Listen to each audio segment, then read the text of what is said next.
Fantástico está de volta para falar sobre as imagens impactantes dos acidentes de trens nas ferrovias pelo Brasil.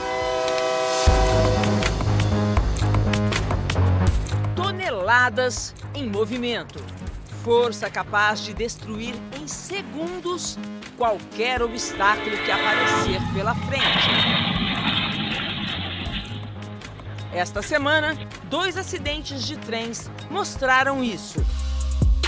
14 vagões descarrilaram na quinta-feira em Araraquara, interior de São Paulo. Um caminhão carregado com cana-de-açúcar atravessou a linha férrea no momento em que este trem passava. A carga de milho ficou espalhada. Ninguém se feriu. No outro acidente, o caminhão tentou cruzar os trilhos e por muito pouco a cabine não foi atingida. Foi na terça-feira, em Vassouras, centro-sul do estado do Rio. A carroceria ficou completamente destruída. Os 2 ocupantes sofreram ferimentos leves e passam bem. E esse tipo de acidente não é incomum. E são muitos os flagrantes de imprudência na linha ferroviária. Pedestres desatentos, veículos que desrespeitam a sinalização, ônibus estacionados na linha do trem,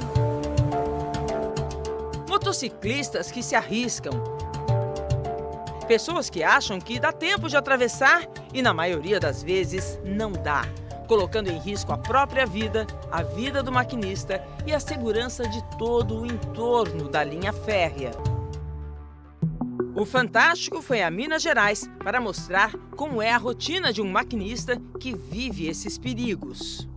Nós vamos embarcar agora nesse trem de carga com 1.500 metros de comprimento para uma viagem rápida, cerca de 1 hora, para entender as situações de risco que acontecem todos os dias nas ferrovias do Brasil.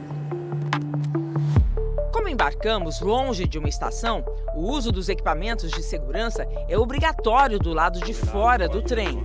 Dando início aqui à viagem, ao trabalho aí, cara. Adriano é maquinista há 21 anos e explica pra gente como é a dinâmica de conduzir uma máquina que pesa toneladas. Foi desenvolvido muitas tecnologias para nos apoiar. Então, nesses computadores aqui, eu tenho informação de perfil de relevo, de sinalização, tudo isso para me apoiar na condução. E você fica sozinho aqui? Você não tem um copiloto com você? Não, eu fico sozinho. E se você passar mal? Eu tenho um dispositivo, o alertou. Esse botão amarelo aqui? Isso, 40 e 40 segundos, se eu não tiver nenhuma ação no comando. Se eu não reconhecê-lo, aí por segurança, ele vai aplicar o freio na proposição e parar o trem para depois entender se eu passei mal ou se aconteceu alguma coisa comigo durante o percurso. A gente está se aproximando de Juiz de Fora, em Minas Gerais, e atravessar uma área urbana exige sempre uma atenção ainda maior do maquinista, porque não é fácil parar um trem de carga como esse, que chega a pesar, quando está carregado, até 18.000 toneladas. Para se ter uma ideia, para esse trem parar completamente, o maquinista tem que começar a acionar o sistema de freios pelo menos 1 quilômetro antes. Diariamente você vê situações de risco na condução do trem? Sim, mas quando a gente entra no perímetro urbano, o risco aumenta muito por esses casos de imprudência. Tinha um pedestre caminhando nas margens da ferrovia, ele vai arriscando até o último momento. Você passou um susto agora, esse pedestre atravessando, foi um risco? Foi um risco de atropelamento. Ia aplicar a emergência e possivelmente não ia conseguir evitar. E assim, se de repente aparecer uma pessoa atravessando a rua aqui, o que você tem que fazer? Então, eu tenho que aplicar o meu maior recurso para me parar esse trem, que é o freio de emergência. Aí eu fico na mão da física. O tempo e o espaço que o trem, com esse peso, precisa para parar, não é como um carro, como uma bicicleta. Ele vai ter que correr por vários metros. Você conseguiria simular uma emergência para a gente ou seria perigoso agora?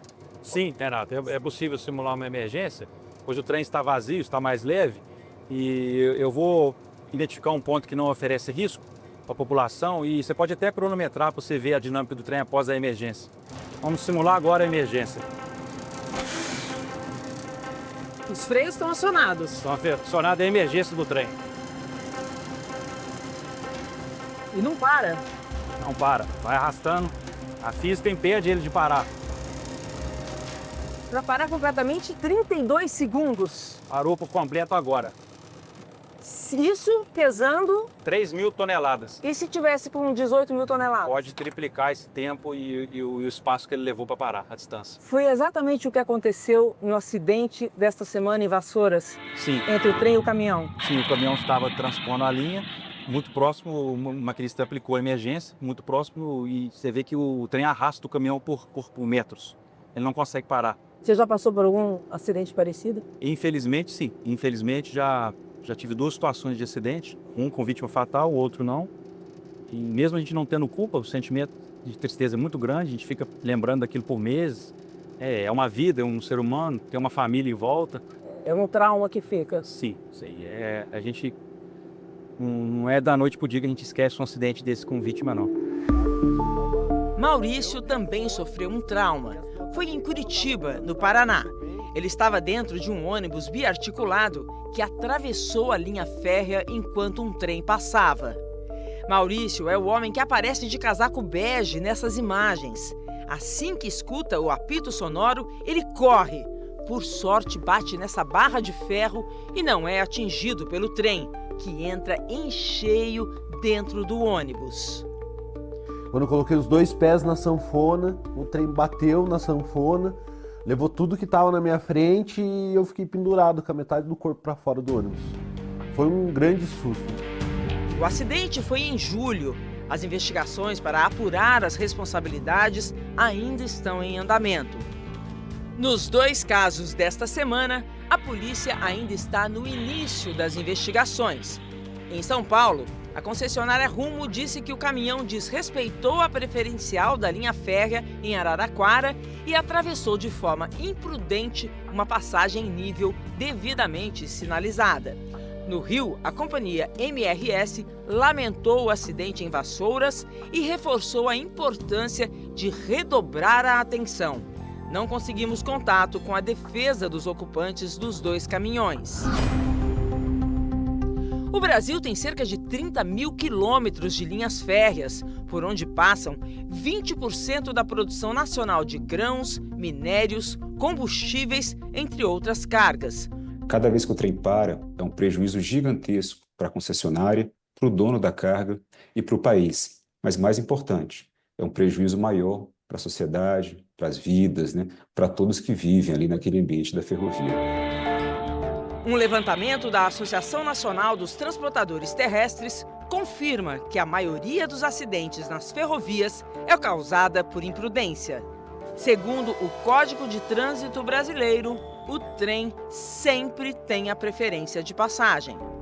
E o que a gente tem visto é que mais de 70% dos acidentes são justamente ali falhas, questões de terceiros, como imprudências, distrações, um pouco mais de pressa, um pouco mais de ansiedade, que a gente coloca muito, que o trem tem a sua preferência, mas não tem algo maior que é o bem da vida. E não custa lembrar e reforçar. Ao se aproximar dos trilhos, 3 palavras são importantes: pare, olhe e escute.